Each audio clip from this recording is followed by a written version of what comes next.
За ингээд их амьдралын босгыг давах цаг мөчтөө тулгарлаа. Ямар мэрэгчлээ болох вэ? Их орныхоо төлөө зүтгэж, төмнийхөө төлөө гисэн сэтгэл өвөртлөн ажилдаг л хүм болох юмсан. Ямар мэрэгжил сонгох хэрэгвэ? Төмнийхөө амар тайван аюулгүй аж төрөх нөхцөлийг бүрдүүлдэг төрийн чимэг цагдаагийн албанд орё. Эх орон ард түмнэрээ бахархдаг. Цэргийн хүн болчихволч сайхан даа гэж Муамын дандаа хэлдэг байсансан. Цагдаагийн байгууллагад л орж ажиллах юм бол түмэн олонныхоо төлөө зүтгэе гэсэн мөрөөдөл минь биелж таарах нэ. Эх орон намайг дуудаж байна. Ардын цагдаа, төрийн цагдаа гэж хэлэгдэж түмэн олонд хүндлэгдэх нь эр хүнээ бахархал биш гэж юу? Их амьдралын олон салаа замын эхлэл дээр ирээд аль замаар нь өксгөө тунгааж яваа эдэрхэн залуу сонголтоо хийлээ. Ард түмний аюулгүй аж төрөх амар амгалангийн инхийн манаа зогсохоор тэрээр шийдчихлээ. Тэгвэл төрийн чимэг болсон цагдаагийн албанд орсноор сэтгэлийн жаргал басгүй багахан гонигтайгаар хорвоогийн хүрдийг эргүүлнэ. Эх орны хүмүн.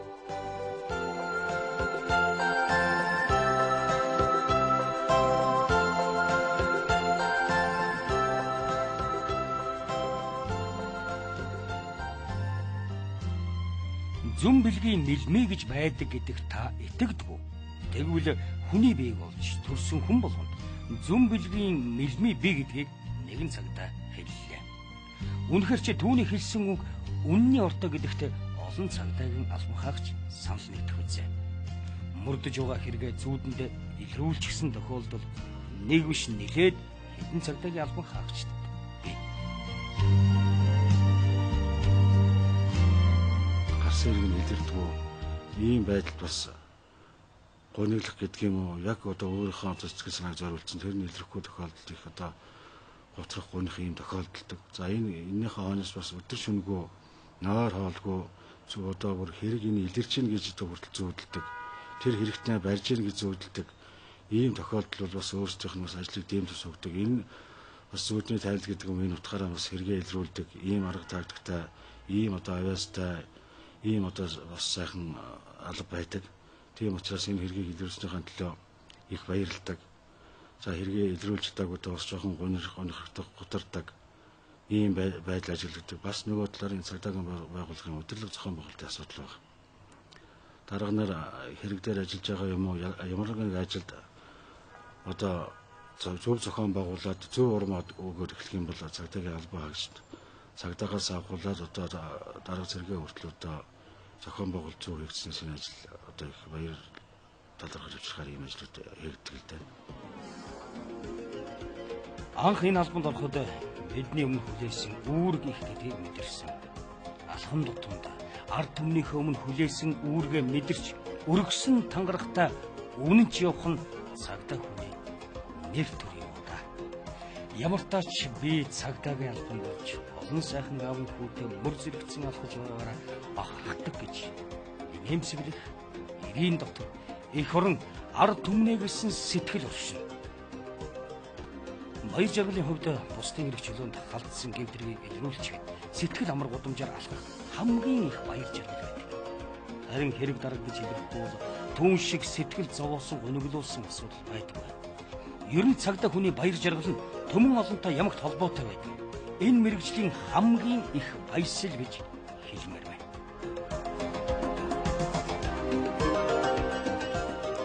Ер нь цагдаа хүнд бол өөрийнх нь урд нь өргөсөн тангараг хийж байгаа ажил нь бол ивэл тов тодорхой хэнийг ч гонтоохгүй, хэнийг ч ямар нэгэн хэрэгээс болтлохгүй ял шийтгэл онгоцуулахгүй гэсэн ийм үднэстэй ажиллаж байх ёстой юм байна гэж ойлгосон. Ингэж ойлгож явдаг. Цагдаагийн байгууллагын ажлын хүнд их ажил байдаг.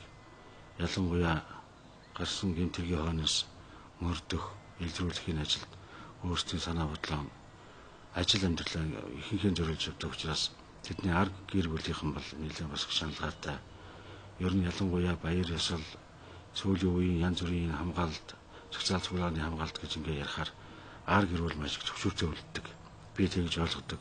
Ер нь ажил сайн байх зүгээр бас арга гэртэй нөлөө холбоотой ар гэр нь одоо бас энэ цагдаагийн ардлыг авч явж байгаа учраас ар гэрийг бас энд хэлэхгүй байж болохгүй гэж ойлгож байгаа.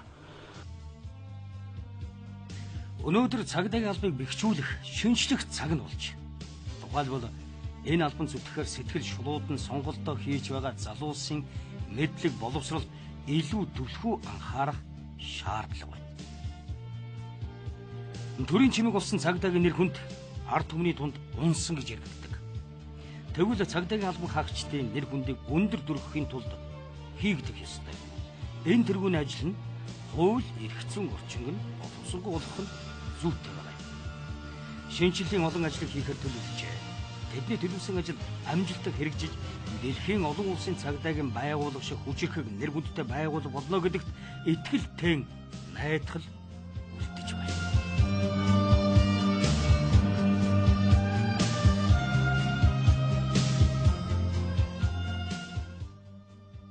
Төрийн чимэг болсон эр хүний гэргээ байх сайхаа.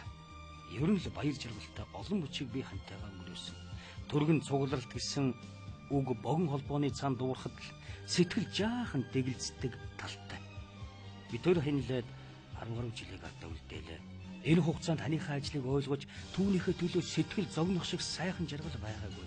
Ер нь л нөхрийнхөө баяр гуниг болгоныг хамтд нь хуваалцахыг хичээж явдаг та. Одоо ерөөсөө яг тийм болчтой юм шиг шүү. Яг тийм нөхөртэйг л адилхан тийм одоо цагтаа болчихно. Гадуур яагаад элдв тийм болохгүй юм харвал бас өөрөө тэнд дургуулах юм уу. Тэгээ ер нь л тийм цагтаа сэтгэлгээтэйш болчтой юм. Тийм олонлог хүмүүс тийм болчтой юм байлээ. Тэгээд сайхан юмгүй зөндөө байна өө. Одоо заавал цагдаагийн ихээр төгссөн. Дандаа л төгсөөд байна гэж үг байна. Ард нь сайхан баярлах үед нь баярлахгүй байх. Залуу улсууч нь ер нь хүн болсон юм чинь сайхан юм бол шүү дээ. Ажилдаа яваад их за тийм хэрэг гарцсан тэрийг барьчаад ирлээ. За тэрийг тэгчлээ гिचлээ гэл ингээл бүтэлтэйхэн шиг байвал дагаал баярлал. Ямар нэг хэрэг төв барих гал ороос явахаар нь тэрнийх нь араас барьчаасаа гэл ингээл төгшөөл. Саяхан болсон үүмэний хүлд ханьвын бэртсэн. Үүргээ биелүүлж яваад бэртчихсэн болохоор сэтгэл их зовсон юм. Хизээгүй төрөх төгссөн том гэцтэй байсан ч нөхрийнхэн дэргэд биеийг нь тэнхрүүлэхэр сахиж байлаа. Дэрэгдэн байж байгаад л охиноо төрүүлсэн. Иймэрхүү гуниг баях ус болсон мөчөд бид хоёр ихвээ. Баяр баясгалантай мөчүүдийг бид хоёр хуваалцаж явсан билээ. Альва нэгэн баяр наадан болоход нөхөр минь ард олныхаа амрын хин төлөө гэсэн үүргээ биелүүлдэг. Тэгэхээр тухайн үед гэрийнхээ бүх ажлыг л амжуулах үүрэг над дээр ирнэ шүү дээ. Бусдыг баярлаж байхараад өөрийгөө баярлуулж чадаагүй нөхрөө угтахта гэр бүлдээ баярын уур амьсгал оруулсан байх учиртай. Ханыгаа ажиллаа хийгээд ирснийхэн дараа халуун ам бүлээрээ баярлах нь хамгийн их жаргал байдаг та. Энэ хүүхдүүдээ бас баярлуулах гэж бодно. Тэгсэн мөртлөө ажиллаад ирэхэд нь чи байхгүй гэд ингээд эргүү суужилтаа биш. Энд чи бас баярын уур амьсгал бүрдүүлэх гээд өөрөө бас үзье. Тэр юм бол маш сайн.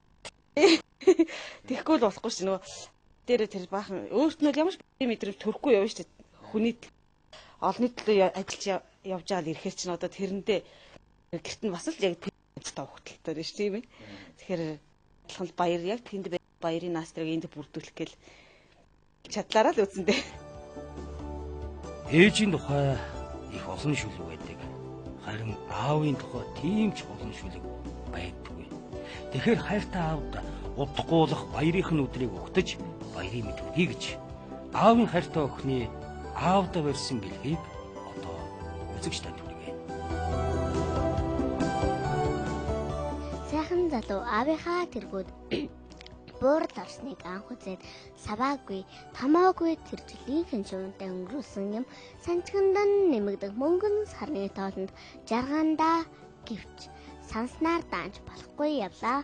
Аваа бүвээ тонгоржийн тухай дуу мэдээч олбон бүдгхэн гардаг зураг шиг санаатай хийдэг ал шиг бүхий л оршин тарин аавын ач гэж байггүй бүгдийнх нь аав ямар миний аав шиг бишээ.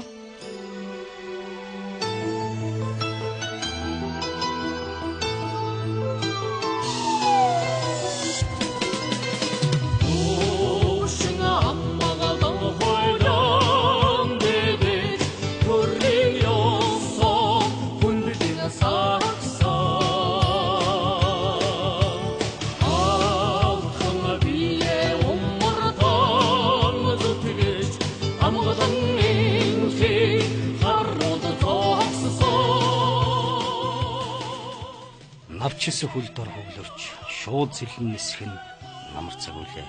Ийм л олон намрыг үдэжтэй би. Намар болоход яагаад ч юм сэтгэлдээ түн бодлоор гэлдэг чинь. Амьдралынхаа хамгийн ухаалаг сонголтыг хийж ажлын гараагаа эхлэхдээ энэ байгууллагыг сонгосон минь юутай их атсвэ. Анх ардын цагдаа гэсэн эрхэм алдрыг авахаар энэ л улиралд цагдаагийн албанд элсэн орчихсон болохоор намар болгон сэтгэл минь ийхүү гэгэлцдэг үстэй. Сэтгэл зэвшээ салхиулж гэгэлзүүлэх олон шалтгаан байгаа юм байна. Нэг насаа зөрүүлсэн цагдаагийн алба минь намар болгон эдэрхэн эрэмгий залуусаар хүчээ заалдаг болохоор дөрвөн улирлын энэ л улиралд дуртай байхаас аргагүй.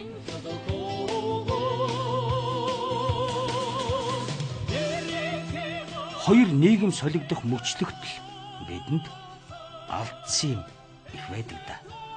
Хүн чанар, хүний mëсийг хүртэл гээхт өгчээ. Дэслэх золтой байхад минь гардаг байсан хэрэг зөрчлийг энэ үедээ харьцуулах юм бол харьцангуй 50 цаг үе гэжтэй.